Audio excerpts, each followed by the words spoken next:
We were not like this in the past. We only want to go back to what we were, the moderate Islam that is open to the world, open to all the religions. 70% of the Saudi people are less than 30 years old. And quite frankly, we will not waste 30 years of our lives in dealing with extremist ideas. We will destroy them today. Welcome back to your current event update of the week. I'm Alex, and this week we're looking at women's driving laws in Saudi Arabia. Let's start with an update on when we last looked at these laws. In September of 2017, women in Saudi Arabia were finally allowed to drive by a landmark royal decree. On June 23, 2018, women will finally be able to have a license and drive behind the wheel. These sudden breaks from religious tradition comes from a new crown prince, Mohammed bin Salman, who is pushing for reforms for the country. In his plan to transform the Saudi economy by 2030, his goal is to increase the amount of women in the workforce. Therefore, he is pushing for more women's rights in this strict country. This was a major breakthrough because females have had such a restriction in their everyday life due to their faith for their Islamic religion. Their religion requires strict rules developed in the later centuries, such as the wearing of hijabs and male authority, enforced by religious police. This law will allow women to decide if they want to start driving, in which they do not require male supervision or permission for. Now that that's covered, let's discuss on what has happened since then. Although these updates are small, it is a big development in the Islamic community because Muslim women are finally getting the freedom that they never had.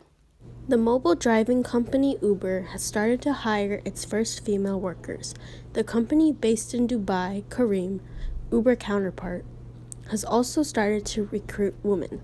For the first women who have already received their licenses outside of Saudi Arabia, 90-minute lessons have been issued in Saudi cities such as Jeddah, Riyadh, and Al-Khabar. These lessons teach the new workers laws of the road in specifically Saudi Arabia and how the company works, as well as how to work for them. This is a small yet big step because this allows women to start working two things that they couldn't do before. This all plays into Salman's 2030 economy plan to include women in Saudi's workforce. In the city of Jeddah in January of 2018, a car show was set up specifically towards women interested in learning how to drive.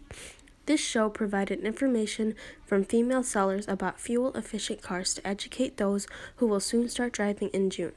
There are many excited women to finally learn about cars and get them excited for driving.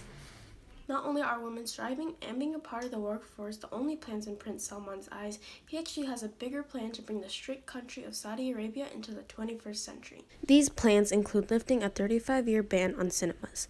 Viewed as a culturally inappropriate area for social encounters, cinemas will now be reopened as of December of 2017 by Saudi Arabia's Ministry of Culture and Information. Conventions such as Comic-Con are now being introduced into the country where all genders can now attend. Along with being allowed to drive, women can now enter sports stadiums for the first time ever. Long story short, these reforms, especially women's driving laws, are all a part of Prince Salman's 21st century transfer reforms, where he looks to modernize the country and bring them out of their strict religious laws. Soon enough, Saudi Arabia will catch up to other countries in terms of cultural laws and being modernized.